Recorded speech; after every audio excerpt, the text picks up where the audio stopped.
Hello বন্ধুরা, আশা করি সবাই ভালো আছো। আমরাও ভালো আছি। আজকে আমার রেসিপি হলো আচারি চিংড়ি। কড়া বসিয়েছি, তেল হলুদ দিয়েছি, ভালো করে চিংড়ি মাছটাকে ভেজে নিয়ে আমি তুলে নিচ্ছি। সেই তেলেতেই পেঁয়াজ বাটা দিয়েছি, আদা রসুন বাটা দিয়েছি, হলুদ গুঁড়ো দিয়েছি, জিরে ধনে গোলমরিচ দিয়েছি, লঙ্কা গুঁড়ো দিয়েছি, দিয়ে ভালো করে নেড়ে নিয়ে একটু জল দিয়েছি। জলটা দিয়ে আবার ভালো করে নেড়ে নিচ্ছি, নিয়ে একটু ফুটতে দেব।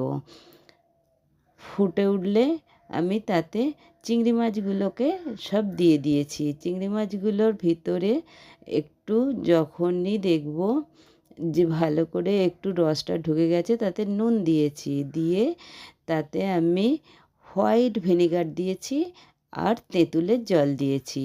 জল দিয়ে ভালো করে নেড়ে নিয়েছি, শুকনো শুকনো মতন করে নিয়েছি। দেখো আমার রান্না রেডি হয়ে গেছে।